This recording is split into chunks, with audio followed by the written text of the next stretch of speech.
제가 왜 그런 삶을 살고 있고 이런 행동들을 하고 어떤 생각을 하고 있는가에 대한 고민들이 많은 것처럼 그 문화와 사회적 혹은 이제 정치적 위치와는 다르게 개인이 지금까지 어떻게 경계되고 배치되고 위치되었는지에 대한 고민들이 되게 많아요. 한 사람의 삶을 통해 가지고 그 역사들은 우리에게 어떤 의미였는지를 다시 이렇게 역으로 쳐다보는 격변하는 시대 속에 개인은 어떤 위치에서 어떤 고통들을 받았는지를 보는 개념을 통해서 여러 프로젝트를 진행하고 있는 현대미술 작가 김기라입니다.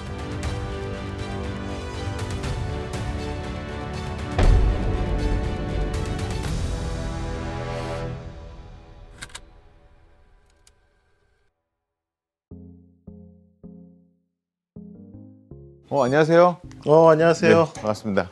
안녕하세요. 반갑습니다. 네네네. 야, 근데 작업실이 어마어마하네요. 제 작업실은 되게 넓긴 하지만 사실 세 군데로 이루어져 있어요. 한쪽은 이제 계속 작품을 만들었던 컬렉션처럼 룸처럼 저렇게 이제 작품들 창고처럼 쓰고 있고요. 한쪽은 드로잉이나 혹은 실험하는 공간이 있고 한쪽은 연구하고 고민하는 공간으로 좀 책도 읽고 하는 공간으로 이렇게 이루어져 있는데요. 지금은 점점 이렇게 분화되어 있는 게 아니라 계속 이렇게 겹쳐 있어가지고 전체로 보면 약간 큰 창고나 쓰레기장처럼 보이긴 하는데 그래도 이제 그렇게 말하니까 조금씩 보이네요. 네네. 이쪽에 이제 이렇게 책들이 많이 보이시고. 네네. 그래서 한번 가보실까요? 네네네.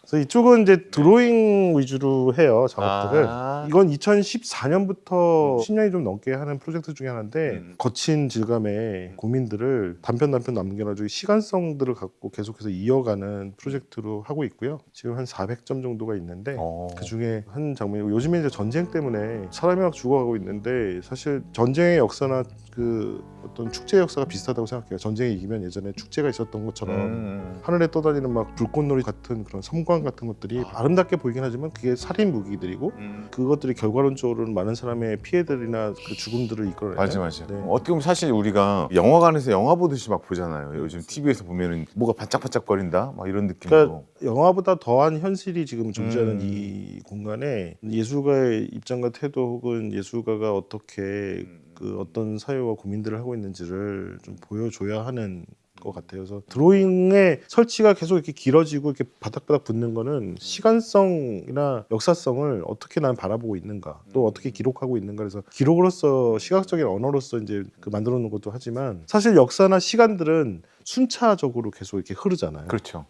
그런데 기억은 편제 방식이라서 그래서 기억은 이제 꺼내서 이렇게 조합하는 방식이기 때문에 이건 어떤 방식으로 설치를 해도 된다고 생각해요. 비디오 편집을 해보면 타임라인에 이렇게 대표 이미지도 이렇게 떠 있어요. 근데 그걸 보면 되게 신기하다는 생각을 했거든요. 재밌다. 이 재밌는 거를 드로잉으로 해도 되게 재밌겠다 이렇게 생각을 했어요. 제가 기록하는 어떤 것, 시각적 언어로 생산하는 결과로서의 것이 아니라 과정으로서의 작업들이 결과로서 어떻게 설치되거나 그 전시가 되면 사람들하고 이야기할 수 있을 때 조금 더 그 재밌을까를 되게 고민했던 것 같아요. 어떻게 보면 작가님이 수집한 어떤 그런 것들이 이게 펼쳐짐으로 해서 하나의 또 스토리가 되는 거잖아요. 네, 그래서 2014년부터 쭉 보게 되면 이 시기에는 이 작가가 어떤 걸 고민했는지를 볼 수 있는 기록이기도 하죠. 왜 종이를 쓰느냐 그러는데 사실 캔버스를 써서 뭐 팔아서 되게 좋겠지만 사람이 가장 체감적으로 가까이 할 수 있는 게 사실 종이고 사람이 만드는 것 중에 자연에 제일 가까운 게 또 종이인 것 같아요.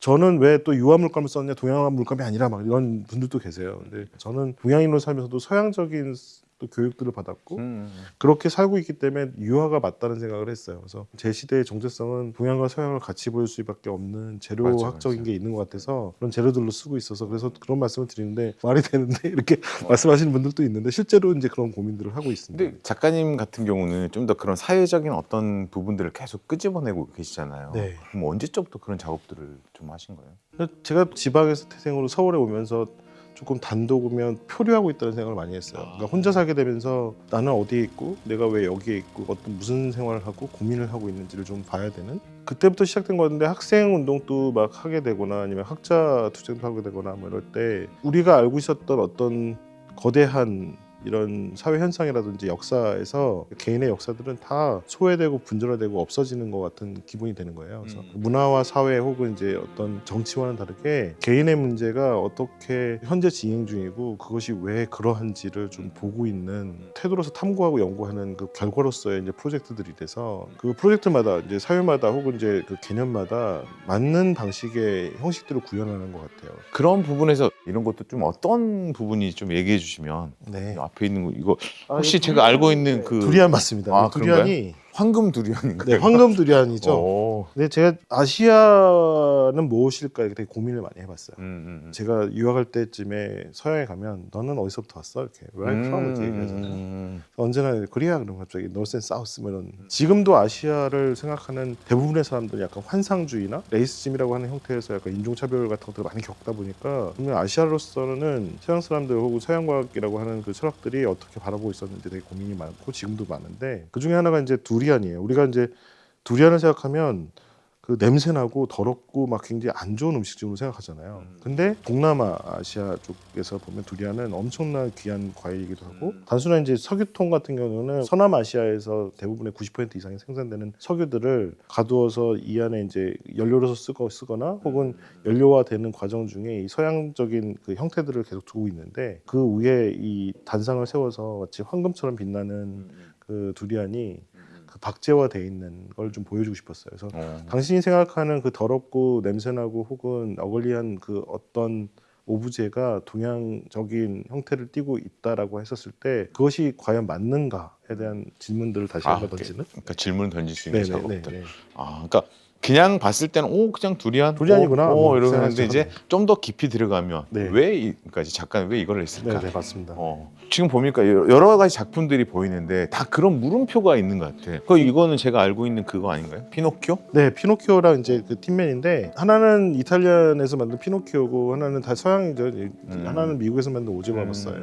이 캐릭터가 되게 재밌는 게 하나는 팀맨, 강철통 같은 걸로 만든 사람 말을 하는 캐릭터고 하나는 나무로 만든 이 두 가지의 캐릭터가 얘기를 하고 인간하고 대화를 하려고 노력하고 또 나중에 인간이 되려고 되게 노력을 해요. 그래서 팀맨은 따뜻한 심장을 갖고 싶었고 또 피노키오는 이제 그렇게 속색이고 그렇게 많은 유혹들이나 그 욕망들하고 부딪히지만 나중에 인간이 되고 싶었던 그 캐릭터 중에 하나인데 근데 이거는 왜 귀가 이렇게? 그 숲속에서 게임에 빠져가지고 귀가 이렇게 커져요. 아. 동화에서 보면 피노키오는 거짓말을 하지 못하고 혹은 이제 순수해야 되는 캐릭터인데 그걸 하게 되면 계속 변하거든요. 그러니까 사람은 거짓말을 해도 너무 이렇게 표도 안 나는데 그래서 뭐 남들을 많이 사기치거나 남을 많이 못되게 이렇게 이용해 먹는데 그래서 이것들을 보면서 왜 귀가 커졌어? 라고 했었을 때 거짓말을 하면 이렇게 모습이 변하는데 우리는 왜 안 변할까? 이런 사람이 되고 싶었던 그 두 캐릭터가 결국에 이제 인간이라고 하는 호모 사피엔스가 이들을 처형하고 이렇게 거세한 게 아닌가라는 생각이 들었고 변화하는 거? 그러니까 예를 들자면 이렇게 악마처럼 변화하는 그런 것들을 좀 상상을 해봤어요. 그러니까 예를 들자면 다 큰 측면에서 보면 동물들이고 또 이 슈퍼 애니멀이라고 하는 최고점에 있는 사람이 그런 거 눈 하나 깜빡 안 하고 혹은 이제 바뀌지도 않으면서 어떻게 세상을 잘 살아갈 수 있을까에 대한 부분을 좀 질문해보는 거죠. 그런 얘기가 약간 이런 느낌도.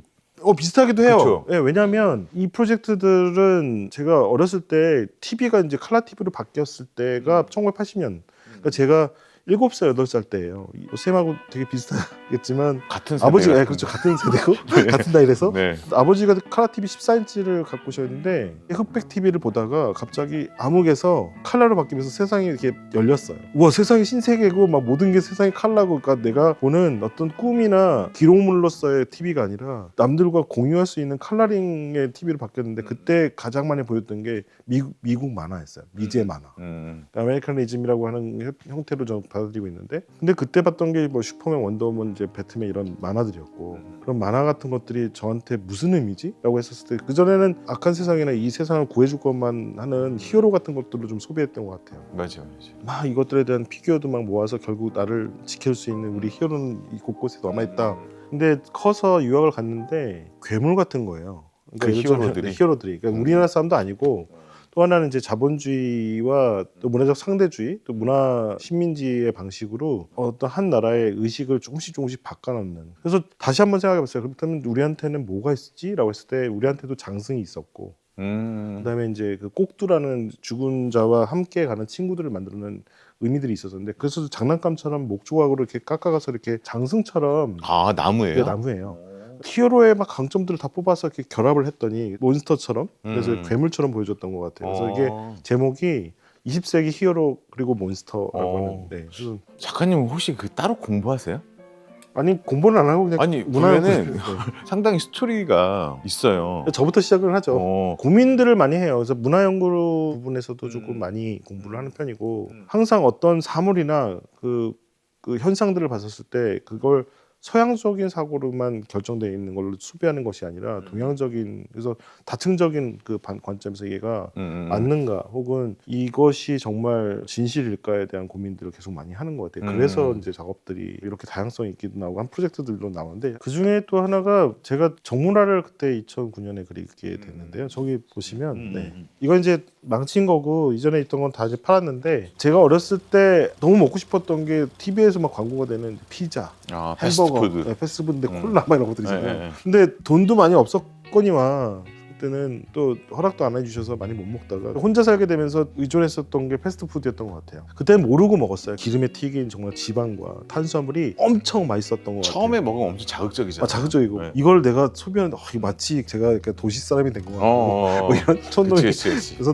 근데 막 먹었죠. 근데 점점 이렇게 몸이 계속 이렇게 불어요. 지금은 돼지가 돼가지고 막 이러는데 유학을 가게 되면서 이 모든 것들이 다 이제 자본하고 연결돼 있다는 걸 알게 되고 그렇다면 음식은 뭐가 다르지? 그래서 글로벌 푸드라고 하는 글로벌 스탠다드라고 하는 개념이 지역성이나 이런 것들을 파괴하는 것 같은 거에 이제 고민을 들다가 어느 날 그 영화를 한 편을 봤어요. 그게 패스트푸드 네이션이라고 하는 거기 안에는 고기와 지방들이 어떻게 함유되어 있는지 몇 퍼센트가 있는지 이 향신료는 어떻게 쓰고 있는지를 다 보여주는 공부를 막 하다가 2006년에 아트 아르코라고 하는 이제 그 아트 페어면서 이제 한국 주빈국 전시가 있었는데 그때 저희가 초대돼서 이제 파라노이아 가든이라고 그래서 그 설치를 하고 마드리드에 있는 프라도 미술관 갔더니 그때 16세기 17세기 마스터 페인팅인데 바니타스 페인팅을 전시하고 있는 거예요.